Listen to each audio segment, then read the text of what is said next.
J'ai enlevé tout. C'est une nouvelle tête. Trop fraîche. Hey, hey, hey!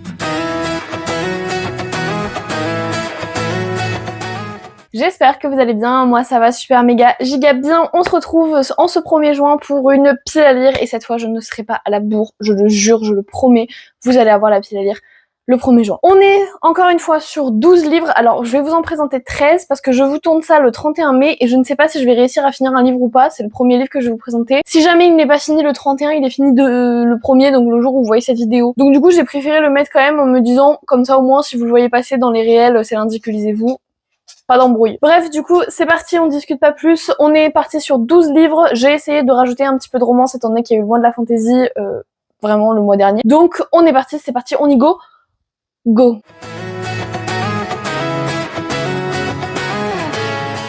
Du coup, le fameux que je ne sais pas encore si je vais réussir à finir, j'ai bon espoir de lire ce soir après vous avoir tourné la vidéo, mais j'en sais trop rien au final. Il s'agit du tome 1 de Redwood de Jasper de Carrie Ann Ryan chez Milady. J'en suis à la page 83. Il est putain de court. Il fait même pas 300 pages. Il me reste 200 pages à lire. Comment vous dire que je pense que ce soir ça peut être fini sur un malentendu. Parce que là j'avais lu quasiment 100 pages en 30 minutes. Donc bon, je me dis, pourquoi pas, les Milady, ça se fait super vite. Pour ma part, c'est une relecture, parce que j'avais déjà commencé la saga il y a très longtemps, mais justement, j'ai commencé la saga il y a beaucoup trop longtemps, donc je me souvenais même plus du tome 1. Ce qui est bête, parce que dans mes souvenirs, c'était un de ceux que j'aimais bien. Mon préféré, c'est vraiment le 2. Je vous en reparlerai très très vite une fois que j'aurai lu celui-là. Mais du coup, voilà, je trouvais ça quand même relativement dommage de ne pas le finir une fois qu'il est commencé. En plus de ça, c'est même pas que j'aime pas le livre, parce que j'adore ce livre, c'est juste que je ne prends pas le temps de me poser, chose que je vais essayer de faire changer au mois de juin, j'espère. Ensuite, cela vous les voyez depuis Mathusalem, c'est 2 relectures aussi. Tout d'abord, Une danse avec le prince Faye de Elise Kova chez Big Bang. Alors je sais à peu près pourquoi je ne vais plus trop vers celui-là. Parce qu'en fait, je me rappelle du début, et le début me casse royalement les couilles. En gros, l'héroïne va être mariée de force à un espèce de duc qui s'avère en fait être un Faye, bref. Et en fait, le début, c'est Cendrillon. Et ça m'a gavé, mais ça m'a profondément gavé. Donc je sais pourquoi, mais je sais aussi qu'une fois passé les 100 premières pages, c'est une bête d'histoire et on tombe dans l'univers de fantasy et c'est génial. Il faut que je prenne mon mal en patience comme dans le premier tome, Impact avec le roi elfe, où pareil, en fait on est dans la vie de l'humaine pendant 100 pages et on se fait chier clairement. Mais ce n'est que le dépassement pour une trop belle histoire derrière. Donc il faudrait que je me force et promis, j'essaie de lire au mois de juin parce que j'aimerais bien relire le tome 3 très bientôt parce que j'adore cette saga et je peux la relire à l'infini, mais vraiment. Et ensuite, toujours dans les relectures, The Hurricane Wars, Théa Ganzon, tome 1, édition Calix, magnifique édition. Le tome 2 là-bas qui attend depuis le mois de décembre, sachant que j'ai déjà lu le tome 1 que donc je pourrais très bien me lancer dans la lecture du tome 2, mais j'ai oublié la moitié du tome 1.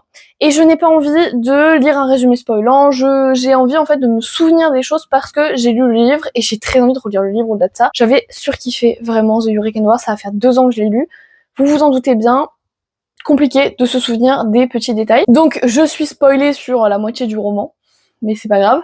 Mais du coup voilà. Je veux absolument le relire pour pouvoir lire la suite. J'aimerais bien pouvoir faire en sorte que le tome 3 soit pas trop loin, j'y crois pas du tout, mais bon, on va essayer. Écoutez, on en a fini avec les relectures, il y en aura une juste après, mais je vous en parle tellement jamais, je suis même pas sûre que vous vous souvenez que j'ai déjà lu ce livre. Donc, et puis vous comprendrez aussi le contexte de pourquoi je veux le lire, donc on a fini avec les relectures, on attaque le vif du sujet. Je me suis prévu du coup... Oh putain.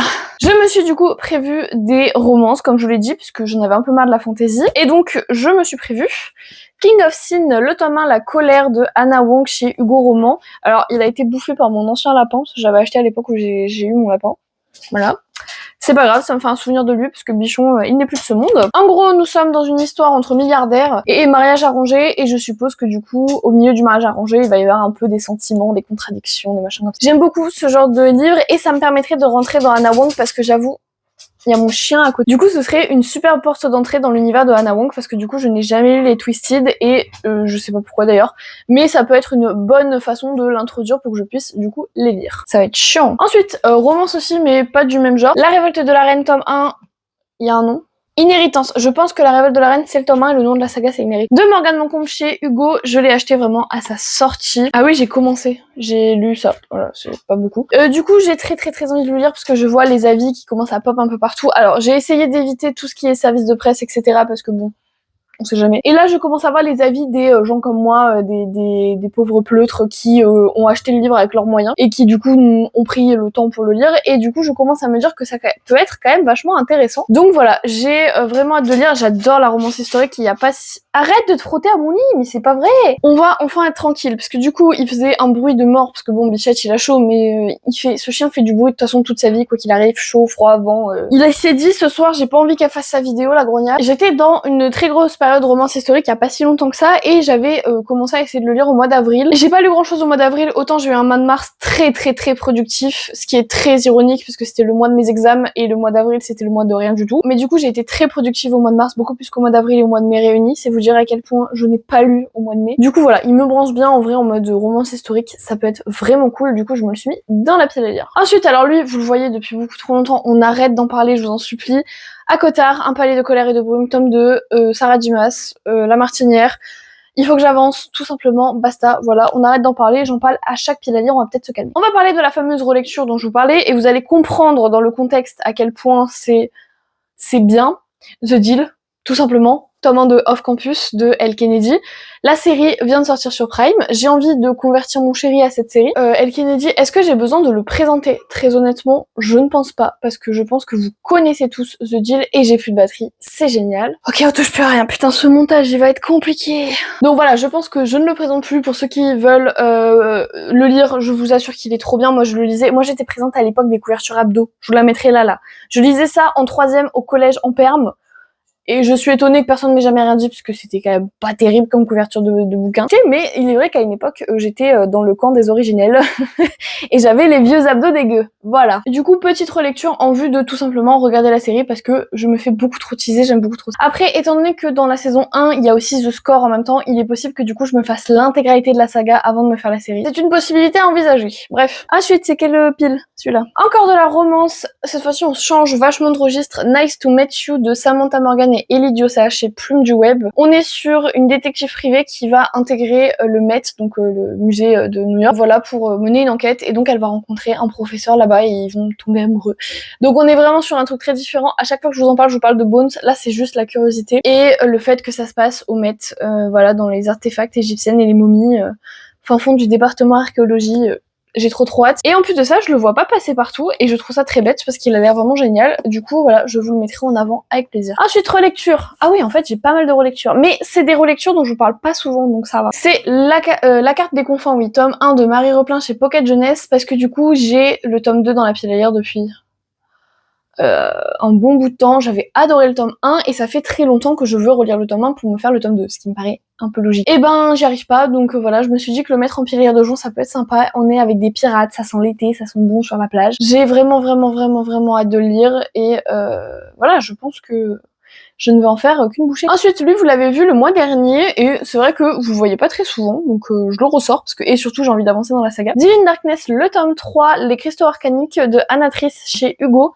Je vous en ai parlé le mois dernier, mais vu ce qui s'est passé dans le tome 2, je me chie quand même vachement dessus, parce que ce qui s'est passé, c'était quand même vénère. Je ne sais pas où va aller ce tome 3, et je ne sais pas comment on va se finir la saga, parce que comment vous dire que c'est vénère, j'ai pas d'autres mots en fait, clairement. Donc je pense que je vais y aller à reculons et c'est possible que ce soit le dernier livre que je lise du mois parce que j'ai peur. Mais il va falloir finir à un moment donné, mais j'ai peur. C'est pas grave. Ensuite, un que vous voyez jamais, mais vraiment jamais, mais je me suis motivée à le sortir en me disant qu'il y avait l'intégralité de la saga de sortie et qu'au pire j'allais acheter la suite. Il s'agit de Bounded by Souls. Beast of the Briar de Elisabeth Hélène chez Chatterley. Alors lui, on le voit passer partout sur les edits TikTok. La nana, elle a 3 mecs et c'est l'ennemi qui dit dans sa tête cours, je sais pas quoi. On le voit passer mais absolument partout et donc à force, j'ai fini par l'acheter, vous en doutez bien. Ça fait très longtemps qu'il me traîne en pile à lire, mais le fait que ce soit un harem inversé, me déplaît fortement. Mais de ce que j'ai compris, le harem inversé se dissout un petit peu au milieu d'autres intrigues après. Donc je pense que ça va mieux me convenir. La saga vient de sortir quasiment en intégralité en français, donc du coup, lire le tome 1, c'est l'occasion d'acheter la suite. Et en plus de ça, je me dis que c'est peut-être le moment de sortir de ma zone de confort et que repousser sa lecture indéfiniment, ça va pas m'aider à le lire. Clairement pas. Donc du coup, voilà, je me dis que c'est peut-être le moment et que en effet, je vais devoir peut-être me sortir les doigts du cul et y aller parce que il y a un moment donné, il va pas dormir dans la pile à lire 6 ans. Dixit, la meuf qui a des livres qui doivent dater du collège et que je n'ai toujours pas lu. Mais c'est pas grave. Je pense notamment à The Curse de Marie Rutkowski, qui était à l'époque un best-seller sur Booktube, que j'ai encore, que j'ai la saga quasiment complète, et je ne l'ai toujours pas lu, sachant que je dois avoir ce livre depuis que j'ai 13 ou 14 ans. J'en ai 21. Ça va faire 7-8 ans qu'il dort dans ma pile à lire. Je n'en fais rien. C'est bien, non mais c'est bien, c'est sympa. C'est cool, écoutez, je vais peut-être lui acheter des copains, j'en sais rien. Il en reste que 2. Wouhou. En même temps, non mais je fais la maline. C'est super de se faire des piles à lire à 12 livres, mais faudrait les lire, les 12 livres. Comme ça, on vide la pile à lire, c'est concept. Mais j'ai pas encore compris, j'ai pas tout saisi. La promise du roi de l'ombre, tome 1 de Sylvia Mercedes chez Roncière. Alors celui-là, je vous en avais beaucoup parlé fut un temps, et après je m'en suis lassée. Ils ont sorti la suite il y a pas si longtemps que ça. En gros, on est sur une fille qui est aveugle, je crois, et c'est sa sœur qui est promise au roi de l'ombre, mais en fait ils vont tomber amoureux. Donc comment on fait? Et bien sûr sur fond de politique et de fantaisie, voilà, ça a l'air quand même vraiment qualitatif. Et je suis un peu dégoûtée parce qu'à l'époque il existait pas en poche, et maintenant il est sorti en poche, et j'avoue je l'aimerais bien en poche. Parce que du coup le grand format me fait chier, parce que ça coûte cher et ça prend de la place. Mais bon, c'est pas grave, c'est la vie que j'ai décidé de mener en achetant des livres à leur sortie. Ça a l'air trop bien, donc j'ai hâte. Alors celui-là je suis fière, parce que du coup je l'ai pas acheté à sa sortie, je l'ai acheté en poche. Ça fait 2 mois, je vous en parlais, au bout d'un moment, faudrait retenir quand même, ce serait bien. A Kiss of Iron de Claire Sagère chez Milady. On est sur la nana qui est une voleuse et qui va devoir s'infiltrer auprès d'un faille qu'elle a volé en se faisant passer pour je ne sais plus qui. Et donc du coup, ça va donner lieu à des quiproquos, mais aussi, je pense, à une belle histoire d'amour. Donc voilà. Il est balèze, hein. Voilà, tu peux faire un mur avec. C'est un pavé, ce qu'on appelle. Une enclume, un aglo. C'est mieux le mot. Mais bon, c'est une fantaisie politique, c'est une fantaisie avec des failles, c'est une fantaisie de cache-cache, on va dire. Tout ce que j'aime, donc je ne vois pas pourquoi je ne lirai pas. Eh bien écoutez, cette vidéo touche à sa fin, elle a été archi laborieuse à tourner, mais quand je vous dis laborieuse, c'est pire que ça, c'est vraiment, j'ai galéré à tourner une simple vidéo comme ça. Entre le chien, la porte qui claque, le machin, le truc, le bidule, je suis encore en vie, c'est l'essentiel. Écoutez, moi je vous souhaite de passer de très bonnes vacances, très bons cours, très bon travail, très bons examens, très bons résultats d'examen, très bon tout. Surtout de très bonnes lectures, et je vous fais plein de gros bisous. Ciao!